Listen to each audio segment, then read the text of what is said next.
Bonjour, je fais cette vidéo pour la correction du laboratoire 4, donc l'exercice 4, pour le cours de Windows Client. Donc pour ce laboratoire, vous allez devoir utiliser vos deux machines virtuelles qui sont sur le vCloud pour pouvoir le réaliser. Donc j'ai mes deux machines ici, une à côté de l'autre, donc la première, le client 1, client 2. Donc, la toute première question, c'était de modifier les noms des machines. Donc, chaque machine doit modifier son nom avec mon numéro étudiant EW1 pour la machine 1 et EW2 pour la machine 2. Donc, pour faire ceci, je peux aller dans File Explorer. Vous pouvez aller sur This PC, faire un clic droit pour propriété. Par la suite, vous allez avoir ici l'onglet Computer Name, donc Change Settings, Change, et ici maintenant je peux mettre le nom de la machine que je veux, ou le nom que je veux configurer pour cette machine. Donc ça, mon numéro étudiant est W1 comme ceci. Je vais faire la même chose pour la deuxième machine.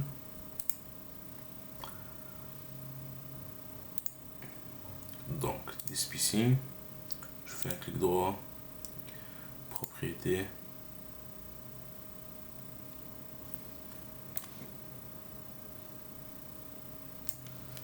Je vais dans l'onglet Change Settings.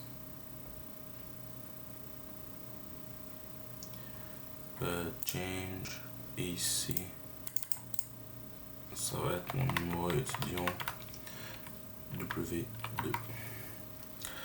Donc ça c'est pour la première question. Je vais pas appuyer sur OK tout de suite parce que je veux faire la deuxième question en même temps. Comme ça je vais faire un redémarrage parce que j'ai besoin de redémarrer la machine, donc je le ferai seulement une seule fois.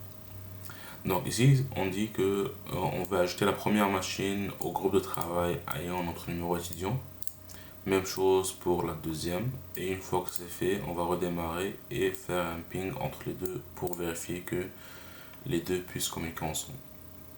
Donc pour changer le groupe de travail, pour ajouter un, donc dans le même onglet que le computer name, on a ici work group, et c'est ici que je dois mettre le nom du groupe, donc c'est juste le numéro étudiant en fait, dans ce cas là, et vous devez faire sur les deux machines. Donc sur les deux machines, il doit être le même nom exactement.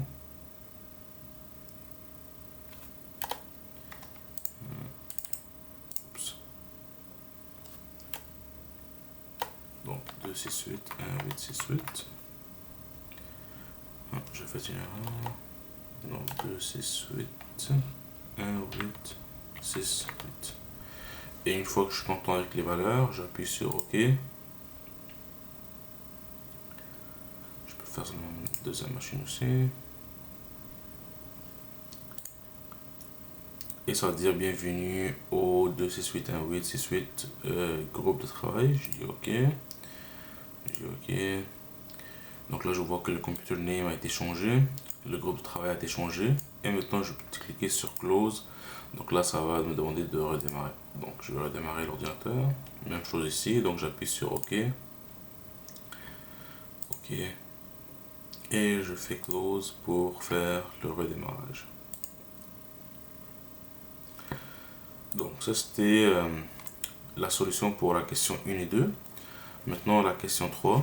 Une fois que l'ordinateur va redémarrer, je dois créer un compte Benoît sur le client 1 avec un mot de passe admin-123 et me connecter à ce compte là, après me reconnecter au client 1.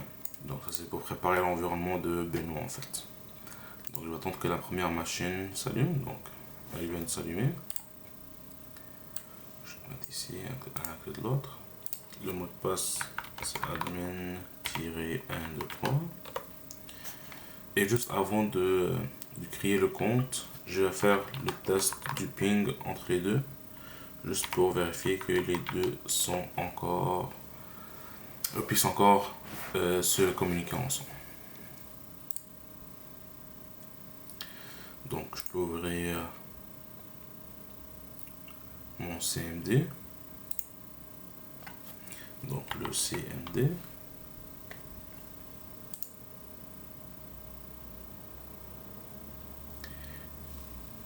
Je vais ouvrir le CMD aussi de ce côté, CMD.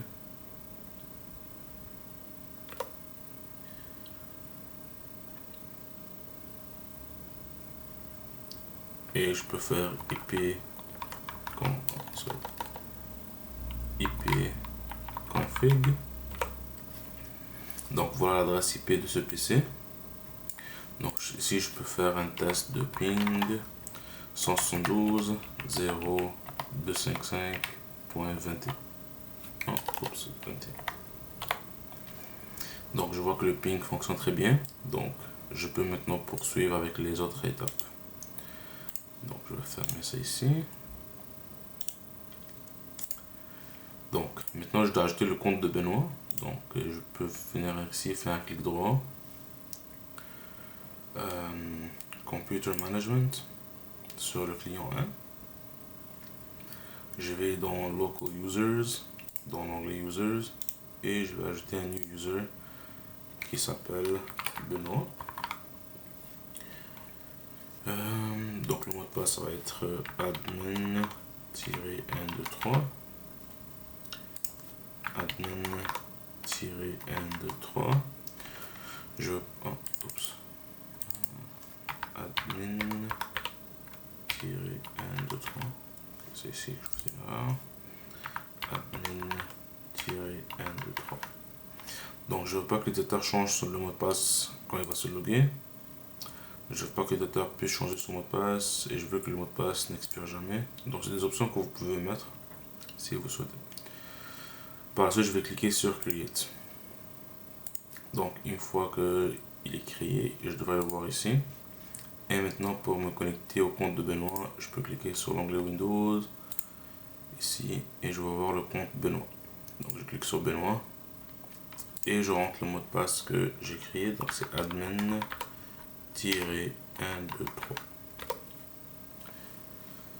Et voilà, je me suis connecté au compte de Benoît. Maintenant pour la question numéro 4, c'est de créer un dossier partagé. Donc créer un dossier sur la première machine, donc la machine client 1, partager le dossier et indiquer que Benoît a l'accès total, donc faire un partage à travers le réseau. Par la suite, je dois me connecter au dossier partagé à partir de la deuxième machine. Donc, et essayer de créer un fichier texte pour voir si cela fonctionne très bien. Donc, on va attendre quelques instants pour que le compte de Benoît soit créé ou fonctionnel. Je peux décocher tout ça.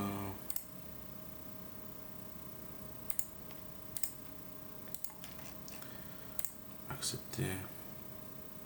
Et voilà. Donc là, ici, je suis sur la machine 1 et je suis sur le compte de Benoît. Mais je pense qu'on demandait aussi de nous reconnecter au compte de client 1 avant de créer le dossier. Donc, je peux venir ici. Je vais me connecter au client 1 avant de changer le dossier. De créer le dossier. Admin 1-123. Oups. Admin-123. Et voilà. Donc je vais juste créer le dossier sur le desktop. Ici je vais l'appeler lab share. Donc une fois que le dossier est là, on fait un clic droit, propriété. On va dans l'onglet sharing. Donc je peux faire share ou je peux faire advanced sharing si je souhaite. Je vais faire advanced sharing ici. Donc share this folder. Permission ici. Donc là ici j'ai everyone, j'ai pas Benoît, donc je peux enlever everyone et je peux mettre seulement Benoît. Donc je vais taper Benoît ici et je vais faire check name. Oups, check name. Ouais. Ça ne l'a pas trouvé, je pense. Benoît. Check name. Ok, Benoît. Donc il fallait taper le nom complet. Par la suite, j'appuie sur OK. Et là, je vais voir Benoît ici. Et ici, je peux contrôler les permissions. Donc, si je veux donner Full Control, je clique sur Allow ici, sur Full Control. J'appuie sur Apply. Ensuite, OK. Maintenant, Apply. OK. Et je clique sur Close. Donc, maintenant, ici, le fichier est partagé et peut être accessible via l'Internet. Le réseau localement ici.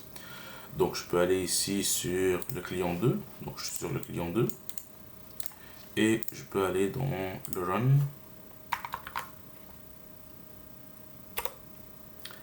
Comme ceci. Et je tape le UNC. Donc, ça commence toujours avec //. Je peux mettre l'adresse IP de la machine ou le numéro ou le nom de la machine. Donc, on va essayer avec le nom de 68 1868. C'est W1 /STLab share le nom du répertoire. Par la suite, j'appuie sur OK. Et là, normalement, il va me demander de rentrer le username et le mot de passe de Benoît pour que je puisse avoir accès au répertoire. Ça prend quelques instants. Et voilà. Donc, je rentre les identifiants de Benoît. Et le mot de passe de Benoît. Donc, c'est admin-123. Windows Contacts. Ok. Oups, je pense que j'ai manqué quelques permissions. W1. Je fais un contrôle. Propriété. Sharing. Est-ce que j'ai client? Ok, donc client 1 et owner. Ok. Je dois mettre Benoît ici. Désolé, donc j'ai manqué Benoît. Read and write. Share. Done. Donc maintenant, je devrais être capable de pouvoir ouvrir le répertoire sur la deuxième machine. Donc le nom, c'est bon. Je clique sur OK. Et voilà, maintenant je me suis logué avec le LabShare et maintenant si je clique ou si j'écris un dossier texte, donc je l'appelle test. Sur la deuxième machine, je devrais voir, donc sur la première machine, disons, plutôt je devrais voir le fichier qui a été créé ici, test. Donc, ça conclut le laboratoire numéro 4. Et si vous avez des questions, vous pouvez toujours me contacter via Teams pour qu'on puisse voir vos questions ensemble. Merci et bonne journée.